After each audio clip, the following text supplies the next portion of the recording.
ეს ბლიზ პასკალია, ფრანგი ფიზიკოსი და მათემატიკოსი. თქვენ ალბათ მას ფიზიკის სახელმძღვანელოებიდან იცნობთ, ან საერთოდ არ იცნობთ. ან შეიძლება პასკალის სამკუთხედზეც გსმენიათ რამე.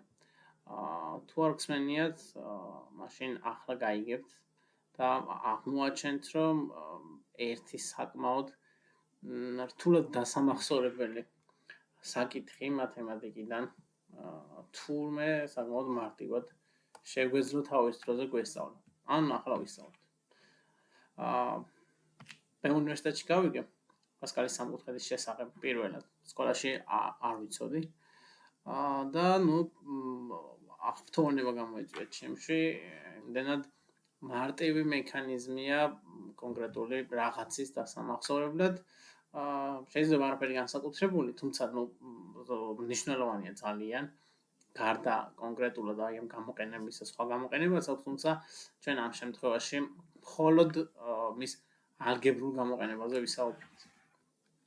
მოკლედ, პასკალის სამკუთხედი ძალიან მარტივი პრინციპით არის აგებული.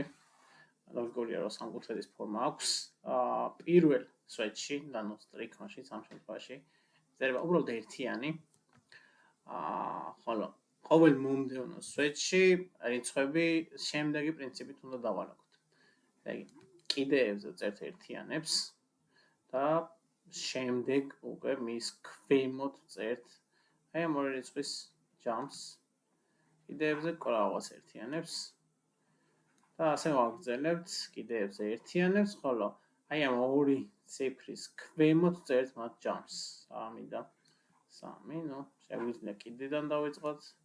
4, 6, 4, 1, 1, 5, 10, 10, 5, 1. შეგვიძლია იქამდე გავაგრძელოთ, სამდე დაგჭირდება, სადაც სურვილი გვექნება, ან სადაც დაგჭირდება. რაში გამოვიყენებთ, რაში დაგჭირდება. ამაზე ახლა ვისაუბროთ. მანამდე კი, მოდი ერთი კიდე გავაკეთოთ აქ 20, 15, 6 და 1, ხო? მოკლედ, გვერდზე შეგვიძლია მივუწეროთ სიმარტივისთვის, თავიდან მე ალბათ აღარ დაგჭირდება სხვა ფერით, მაგალითად, ეს არის პირველი სტრიქონი. პირველი სტრიქონი არის 0, ან 0-დან დავიწყებთ ამ შემთხვევაში ასვლას. შემდეგ აქვს პირველი, მეორე, მესამე, მეოთხე, მეხუთე და 6 სტრიქონი გამოგვიდა ამ შემთხვევაში. იყოს საკმარისია. მოკლედ, რა შევიყენებთ ახლა ამას ერთი ხედით საკმაოდ მარტივია გასაგებია და მათემატიკაში ამას რა გამოყენება შეიძლება ქონდეს, თითქოს არ უნდა ჩანდეს, ხო? თუმცა ძალიან საინტერესო გამოყენება აქვს. ცოტა ხნით რო გადავუხიოთ, პასკალის სამკუთხედში, პასკალის სამკუთხედის მნიშვნელოვანი გამოყენება შეიძლება პასკალის სამკუთხედის მნიშვნელოვანი გამოყენება აქვს კომბინატორიკაშიც და შესაბამისად ალბათობაში, უფრო მნიშვნელოვანიც ალბათ. თუმცა ამ შემთხვევაში ჩვენ ვისაუბრებთ ალგებრაზე და აი ალგებრაში რა შევიყენებთ აი ამ სამკუთხედს ნახოთ. მოკლედ, გეტყვით, რომ ზოგიერთი თქვენგანს ძალიან რო გიჭირთ, და მათ შორის მეც ძალიან მიჭირდა, ორი რიცხვის ჯამის კვადრატი, კუბი, კვადრატი მარტივი დასამახსოვრებელია, ეს არის a კვადრატს პლუს 2ab პლუს b კვადრატი. აი კუბის დამახსოვრება კი, ზოგიერთისთვის, ან ბევრისთვის საკმაოდ რთულია. ჯამს როცა ვამბობთ ჩვენ გულისხმობთ მიმატებასაც და გამოკლებასაც, ეს უნდა ვიცოდეთ, რომ ჯამი არ არის მხოლოდ პლუს ნიშანი, როგორც ბავშვობაში ვსწავლობთ, ჯამი შეიძლება იყოს რაღაცა 7-10-იც არის ორი რიცხვის ჯამი 7-ისა და -10-ის. ეს მნიშვნელოვანი დეტალი, რაც უნდა ვიცოდეთ, ამიტომ როცა ვახსენებ მე ჯამს, გულისხმობთ მიმატებასაც და გამოკლებას. იმიტომ რომ ისინი ერთნაირი არ არის, თუმცა ხო, გამოკლებაზე ყოველთვის შეგვიძლია ვთქვათ, რომ იგივე დამატება, ოღონდ უარყოფითი რიცხვი ამატება. კუბში, ხო, აი ეს ფორმულა უკვე ბევრს არ ახსოვს ხოლმე. a კუბს პლუს 3a კვადრატ b პლუს 3ab კვადრატი და პლუს b კუბი. თითქოს რაღაცა ლოგიკა ჩანს, აი ამ რაღაცა კავშირი, ხო, ხარისხს აი ამ ფორმას შორის, თუმცა არც ისე მარტივია, ხო? აი მაგალითად ის რომ კვადრატის შემთხვევაში კვადრატით იწყება და კვადრატით მთავრდება, ოღონდ 10 იწყება და ბ-ით მთავრდება, ქვემოთაც ხო 10 იწყება ბ-ით მთავრდება, ხარისხები კუბები და აი შუაში რაღაც ხდება. აი როგორ გამოვიყენოთ ახლა ნახოთ. ეს დავშალოთ. ესე იგი. პირველ რიგში აი 0-ით ვიწყებთ, ხო? ეს იყოს a + b ხარისხად 0. ანუ გეტყვით რომ ეს შავი ციფრები არის ხარისხები, რომელსაც a + b-ს ვუწერთ. a + b ხარისხად 0 ისევე როგორც ყველაფერი ცხადია რომ არის 1. აი ჩვენი ერთიანი. აი ქვემოთ უფრო საინტერესოა, ხო? a + b ერთ ხარისხში კაი დავწეროთ, ხო? ეს გასაგებია რომ არის a + b, აი 1a და 1b, ანუ ეს ერთიანი არის 100 და ერთიანი არის b-ს. შემდეგ, თუმცა მე რა უკეთ გამოჩნდება a + b კვადრატში, აი წაღან გვეწერა ფორმულა და ეხლა მოდი ვნახოთ, მოდი ჯერ დავწეროთ. ეს არის a კვადრატს პლუს 2ab + b კვადრატი. ხა რა კავშირი აქვს აი ამ ჩვენ აი ამ სტრიქონში ვართ. ხო, ესე იგი 1a, აი აქ შევიდეთ დავწეროთ აი სხვა ფერით, ხო? აქ არის 1, აი ეს ჩვენი ორიანი და აქ ისევ 1. ხო? ჯერ რიცხვებზე ვისაუბროთ, ციფრებზე ამ შემთხვევაში და აი ხარისხებიც და ეს ცვლადები ძალიან საინტერესო, ხო, გასაგებია რომ რიცხვების დაწერა იცოდე, ხო, პასკალის სამკუთხედით, თუმცა ცვლადებს ზოგს სხვადასხვა ხარისხი აქვს, აქ მაგალითად ორივე ცვლადი გვაქვს, თავში a, მე b, ხო, ესეც ძალიან მარტივია და ახლა ვნახოთ. შემდეგ გვაქვს a + b კუბში, ესეც გვეწერა, ხო, a კუბი + 3a კვადრატ b + 3ab კვადრატი. აი სამიანებს ხედავთ, ხო, პასკალის სამკუთხედში + b კუბში. ამ შემთხვევაშიც, ხო, ესე იგი, აი 1 3 3 1, ხო, აქ 1 3 3 და 1. ასე გაგრძელდება. ნებისმიერი ხარისხი, აი მაგალითად მე-6 ხარისხში რო ავიღოთ, მოდი შემოვინახოთ ეს. მე-6 ხარისხში გასაგებია, ხო, აი ციფრები ამ თანმიმდევრობით დაალაგდება და შესაბამისად ცვლადებიც ექნება.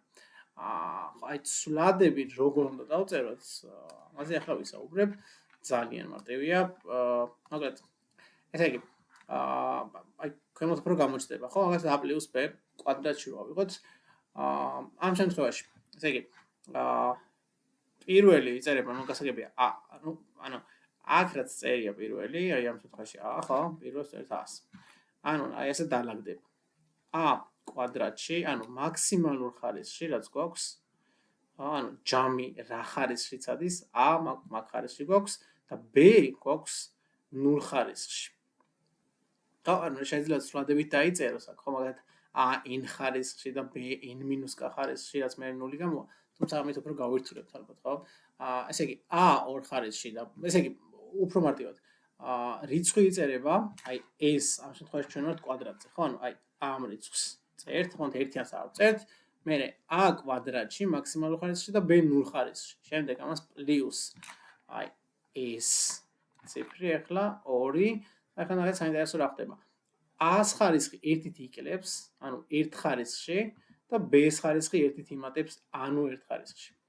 და გადავდივართ უკვე b-ზე. b-ზე არ გადავდივართ პრინციპში. ერთიანი, აი აქ ვართ, ხო?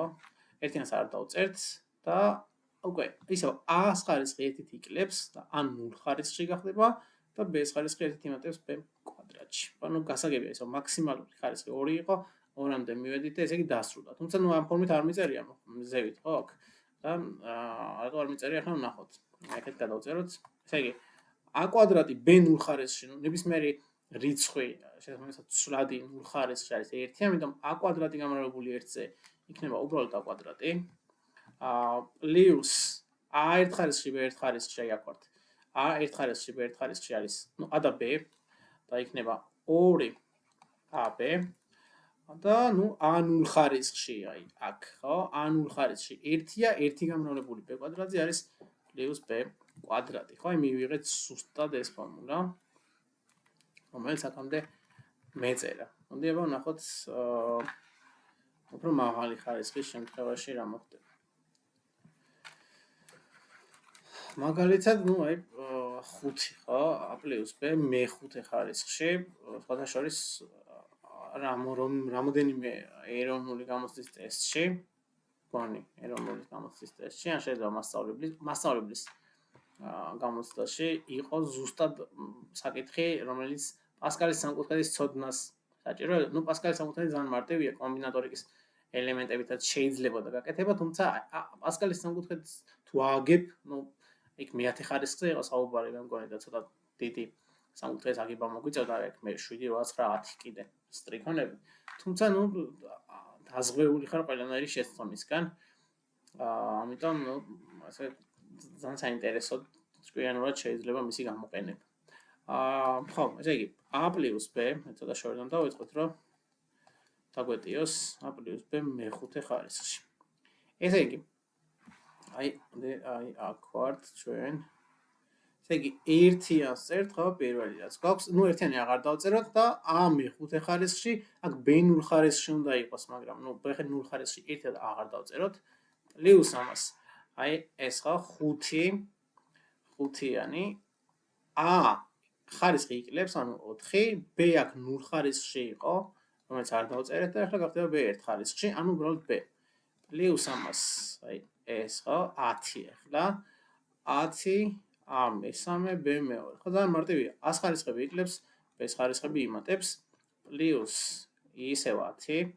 აი უნდა შევამჩნიოთ, რომ პასკალის სამკუთხედი არის სიმეტრიული, ნახეთ. 1 5 10 და მისი სიმეტრიული 10 5 1. ხო, ყველა შემთხვევაში ესეა.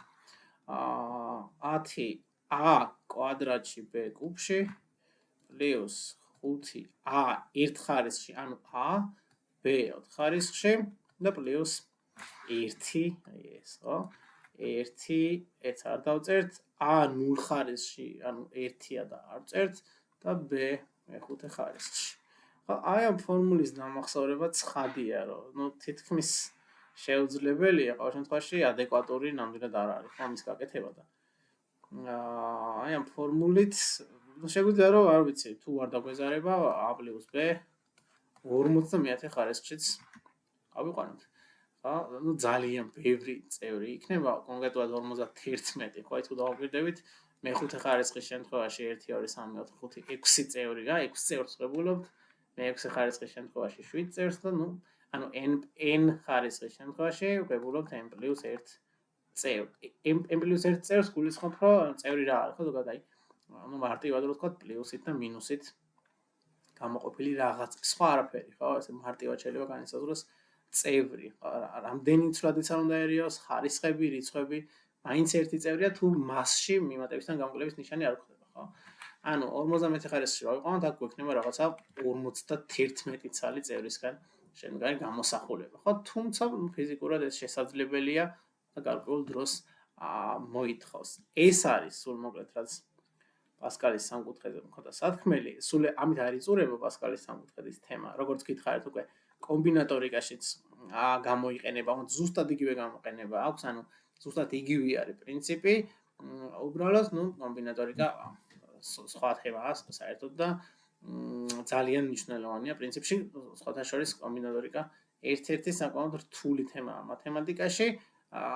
ოღონდ კომბინატორიკაში პასკალის სამკუთხედის გამოყენებას ზოგჯერ არ არის ხოლმე ხელსაყრელი და უბრალოდ მარტივი ფორმულა აქვს, სულ 3 ფორმულა გვაქვს, რომლის დამახსოვრებაც ძალიან მარტივია და შეგვიძლია ხოლმე მათი გამოყენება.